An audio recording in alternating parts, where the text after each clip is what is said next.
Ketika diceritakan kisah Nuaiman tersebut dengan Zuhaibit, Rasulullah tertawa sejadi-jadinya sehingga gigi geraham Rasulullah SAW nampak di wajah mata para sahabat.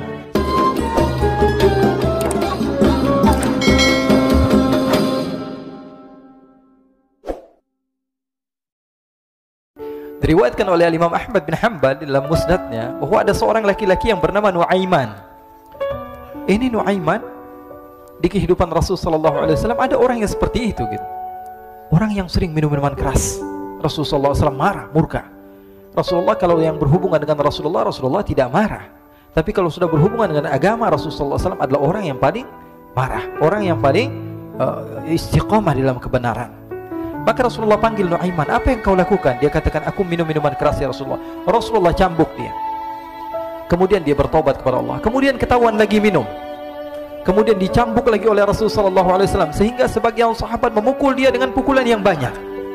Sehingga apa yang berlaku? Sebagian sahabat mengatakan, la'natullahi ala Nuaiman, semoga Allah melaknat Nuaiman.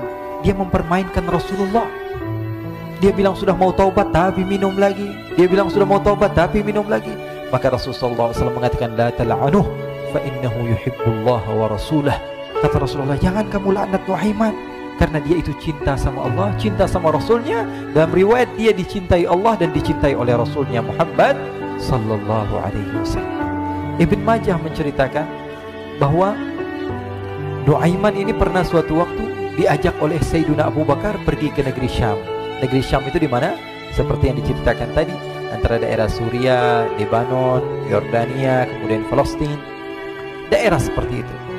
Umumnya orang Quraisy pada masa itu mereka memiliki rihlah berdagang, membeli dagangan ke Syam, kemudian dijual lagi di kota Makkah. Ketika itu Rasulullah SAW didatangi Abu Bakar. Sayyidina Abu Bakar mengatakan kepada Rasulullah, ya Rasulullah, saya mau izin ya Rasulullah. Mau apa? Saya mau ajak dua sahabat kamu ini ikut berdagang ya Rasulullah. Siapa kata Rasul? Nuaiman. Kata Rasulullah SAW, Nuaiman kamu mau ajak? Mau ngapain? Biar seru-seruan aja ya Rasulullah. Kata Rasulullah, ya sudah, saya izinkan kamu bawa Nuaiman. Ketika itu Sayyidina Abu Bakar membawa Nuaiman sama satu sahabat namanya Suwaibit ibn Harmalah. Siapa namanya? Suwaibit ibn Harmalah. Ini sahabat Rasulullah SAW yang memiliki sifat yang berbeda-beda. Kalau Nuaiman ini aneh. Pernah Rasulullah SAW dibawain makanan banyak, dikasih Rasulullah, dikasih sahabat semua. Semuanya sudah makan, tiba-tiba si Nuaiman ini, sahabat Nabi Nuaiman mengatakan kepada Rasulullah, ya Rasulullah, ini yang penjualnya, tolong kau yang bayar ya Rasulullah. Makanan udah habis. Makanan udah habis. Rasulullah SAW bingung, saya yang bayar. Akhirnya Rasulullah katakan kepada sahabat, ayo keluarkan uang, kita patungan, kita bayar. Rasulullah aja dimainin, apalagi kita orang. Sallu ala Nabi Muhammad. Nuaiman diajak Sayyidina Abu Bakar. Kata Rasulullah SAW, benar kamu mau ajak Nuaiman? Iya ya Rasulullah. Diajaklah akhirnya. Diceritakan dalam riwayat Ibn Majah, diceritakan juga dalam Siyar A'lam An-Nubala, diceritakan juga dalam musnadnya Imam Ahmad bin Hanbal, dalam riwayat Imam Ahmad bin Hanbal. Maka diceritakan Nuaiman diajak oleh Sayyidina Abu Bakar. Sesampainya di negeri Syam, semua dibagi tugas. Fulan bin Fulan kerjaannya ini, Fulan bin Fulan kerjaannya ini, semua memiliki kerjaan. Nuaiman tanya, wahai Abu Bakar, kerjaannya saya apa wahai Abu Bakar? Kata Sayyidina Abu Bakar, kamu mau ngapain terserah kamu wahai Nuaiman. Yang penting kamu ikut saya kan. Kemudian satu di antara mereka namanya Suwaibit ibn Harmalah ditanya oleh Sayyidina Abu Bakar, wahai Suwaibit, kamu mau kerjaan apa? Kata Suwaibit, terserah kamu wahai Abu Bakar. Kata Sayyidina Abu Bakar, kamu menjaga makanan, karena saya tahu kamu ini adalah orang yang senantiasa menjaga amanah. Suwaibit ini kalau disuruh maju dia maju, disuruh mundur dia mundur, disuruh ke kanan dia ke kanan, disuruh ke kiri dia ke kiri. Orang yang ikut aja. Kalau Nuaiman beda, disuruh maju dia ke belakang, kasih sen kanan ke kiri belok. Nuaiman itu orang yang berbeda. Maka Suwaibit mendapatkan tugas, semua mendapatkan tugas kecuali Nuaiman. Sehingga ikhwani, apa yang berlaku, apa yang terjadi? Sayyidina Abu Bakar pergi sibuk dengan kesibukannya, sehingga datanglah waktu siang. Nuaiman sudah lapar. Nuaiman cari makanan. Dia nggak punya uang, diajak Sayyidina Abu Bakar tapi tidak diberikan uang. Sehingga dia cari-cari makanan. Dia tahu Suwaibit yang jaga makanan, dikatakan, wahai Suwaibit, saya mau makan, berikan kepada saya satu roti saja. Yang terpenting apa? Saya makan sekarang, saya sudah lapar. Kata Suwaibit, ya Allah Nuaiman, kita tunggu Abu Bakar saja sehingga dia datang, karena ini amanat. Amanat dari Abu Bakar, saya tidak boleh berikan kepada siapapun kecuali atas izin Abu Bakar. Kata Nuaiman, kasih saya makanan, kalau tidak saya bikin masalah sama kamu. Merah wajahnya Suwaibid karena dia tahu jangankan saya, Rasulullah aja dimainin. Bingung, apa yang harus saya lakukan? Akhirnya Nuaiman bilang, gampangannya aja, kata Nuaiman, kamu kasih saya makanan, atau kalau tidak saya bikin masalah sama kamu. Bingung Suwaibid, pikir panjang. Setelah itu dia katakan, ya sudah Nuaiman, saya tetap mau jaga amanah Abu Bakar karena saya takut ini adalah perintahnya Allah, perintahnya Rasulullah sallallahu alaihi wasallam, dan perintah daripada Abu Bakar sahabatnya Nabi. Kata Nuaiman, kalau memang begitu kamu maunya, ya sudah, berarti kamu ngajakin berantem sama saya. Nuaiman pergi ke pasar. Dia cari-cari tempat penjualan hamba sahaya.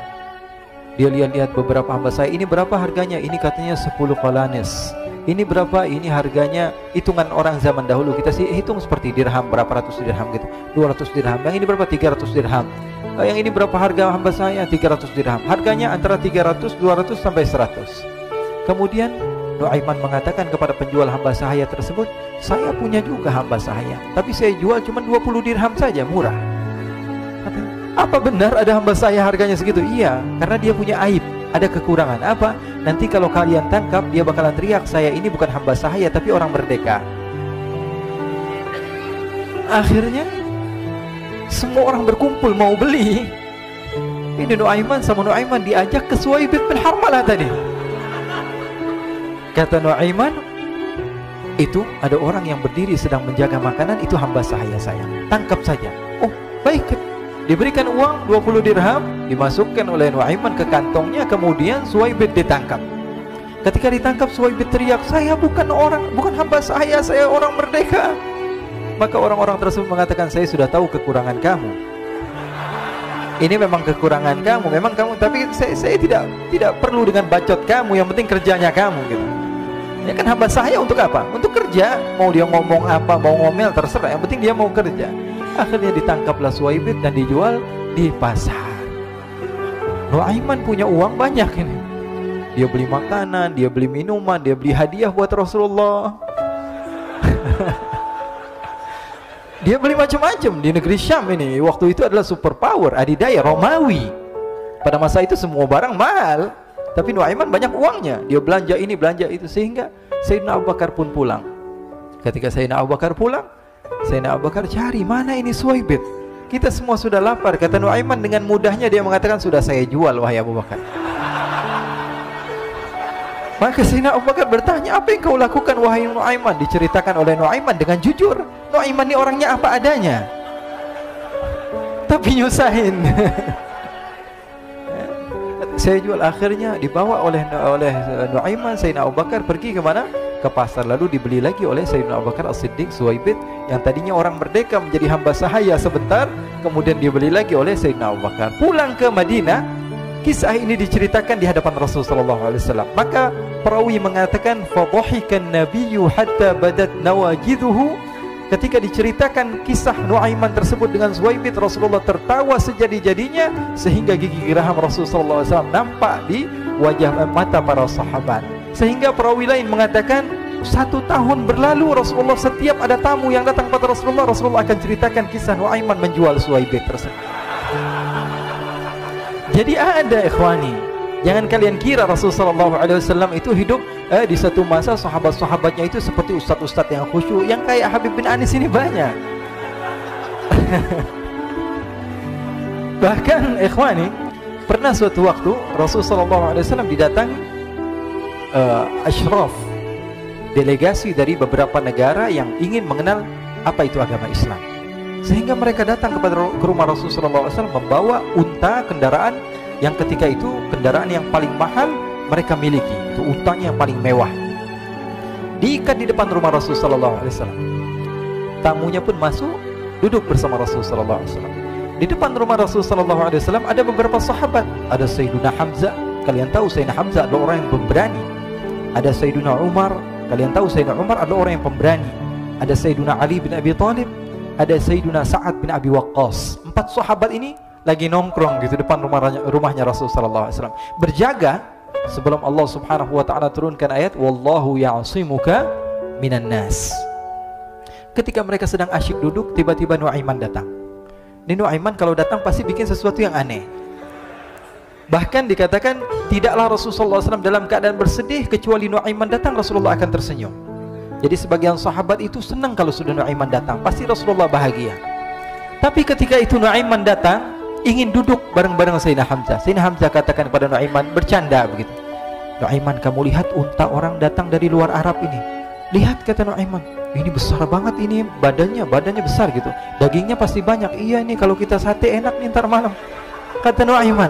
Kata Sayyidina Hamzah, apakah kamu berani? Kata Nuaiman, saya berani aja asal kalian gak bilang sama Rasulullah. Kata Sayyidina Hamzah, benar wahai Nuaiman, benar kan? Akhirnya Sayyidina Hamzah lupa masalah itu, cuma bercanda-bercanda saja. Sayyidina Hamzah lagi asik sama Sayyidina Umar, Sayyidina Ali. Tiba-tiba apa? Ternyata ketika dia melihat unta tersebut sudah pisah antara kepala sama badannya. Nuaiman mengatakan, wahai Hamzah, ini unta saya sudah potong, saya mau pergi sebentar. Kalau Rasulullah cari saya, tolong jangan beritahu di mana saya. Nanti kalau keadaan sudah aman, mari kita nyate bareng-bareng. Ini ada yang seperti itu di zaman Rasulullah SAW. Maka dia pun berlari dan berlari mencari satu tempat supaya Rasulullah SAW dia selamat daripada Rasulullah SAW. Sehingga Sayyidina Hamzah bingung, ini kalau Rasulullah keluar gimana? Ada Hamzah Asadullah, ada Ali bin Abi Thalib, ada Umar, gak bisa jaga kendaraannya, tamunya Rasulullah Sallallahu Alaihi Wasallam. Akhirnya benar apa yang terjadi, ikhwani. Rasulullah SAW tamunya mau pulang. Ketika dia buka pintu, tamu melihat apa? Untanya sudah begitu.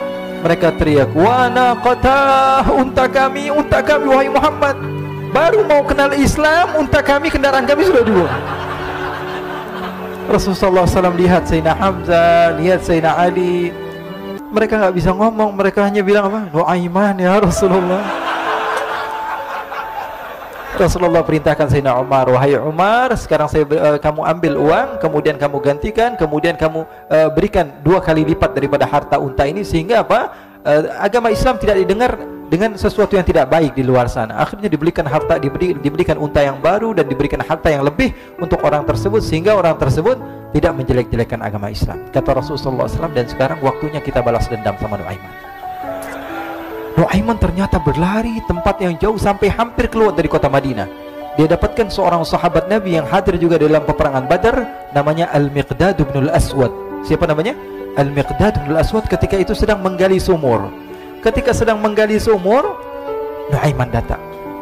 Nuaiman katakan kepada Miqdad, wahai Miqdad, wahai sahabat Rasul, kamu orang yang hadir dalam peperangan Badar, kamu adalah orang yang hebat. Dipuji-puji sama Nuaiman. Ada maunya ini. Akhirnya dia bilang, wahai Miqdad, tolong saya. Kenapa wahai Nuaiman? Kamu ini kekasihnya Rasulullah, orang yang disayang sama Rasulullah. Kenapa? Saya ini sedang dikejar-kejar orang jahat. Tolong selamatkan saya. Saya pengen masuk ke dalam sumur, boleh atau tidak? Kata Miqdad, siapa yang mengejar kamu? Pokoknya saya dikejar sama orang-orang. Kamu mau atau tidak selamatkan saya? Ya sudah, selagi kamu itu adalah sahabat Nabi, silahkan kamu masuk. Masuk akhirnya Nuaiman ke dalam sumur tersebut. Lalu Nuaiman mengatakan, wahai Miqdad, dia keluar lagi. Nanti kalau ada yang cari saya, tolong jangan beritahu saya di dalam sumur ya. Kata Miqdad, baiklah. Kata Nuaiman, siapapun yang bertanya tentang saya, kamu tidak akan kasih tahu? Iya, kata. Walaupun Rasulullah yang tanya saya? Katanya, enggak mungkin Rasulullah datang ke tempat sejauh ini. Iya, walaupun Rasulullah. Akhirnya masuk Nuaiman. Setelah beberapa menit, Rasulullah dan rombongan benar datang. Miqdad bingung ini. Ini kenapa Rasulullah datang ke RW kami ini? Ada apa ini Rasulullah sampai sejauh ini? Ditanya, ya Rasulullah, ada apa ya Rasulullah? Kata Rasulullah, saya cari Nuaiman. Di mana Nuaiman? Innalillah, kata Miqdad. Nggak dijawab ini Rasulullah. Kalau dijawab saya ingkar janji. Akhirnya apa dia katakan? Wahai Rasulullah, mata saya tidak memandang kepada Nuaiman, tapi tangannya nunjuk ke dalam sumur. Sahabat. Apa dia bilang? Mata saya tidak melihat kepada Nuaiman, tapi tangannya nunjuk ke sumur. Akhirnya dibuka sama Rasulullah, Nuaiman muncul. Kata Rasulullah, Nuaiman, kamu bikin malu saya, wahai Nuaiman. Ya Rasulullah, yang bersalah bukan saya, tapi orang yang mencari saya bersama kamu ya Rasulullah. Akhirnya Rasulullah nengok, siapa? Ternyata Nuaiman sudah lari kabur. Sallu ala Nabi Muhammad. Kisah-kisah seperti ini sebenarnya banyak sekali ya. Ini menunjukkan kepada kita bahwa kehidupan Rasulullah itu begitu indah. Rasulullah SAW, kalau kamu mau menjadi orang yang baik, contoh Rasulullah. Mau menjadi bapak yang baik, contoh Rasulullah. Mau menjadi pemimpin peperangan yang baik, Rasulullah. Mau menjadi murid yang terbaik, contoh Rasulullah. Bagaimana akhlak Rasulullah. Mau menjadi suami yang baik, contoh Rasulullah. Dalam segala hal, apapun itu, Rasulullah SAW adalah makhluk yang paling terbaik.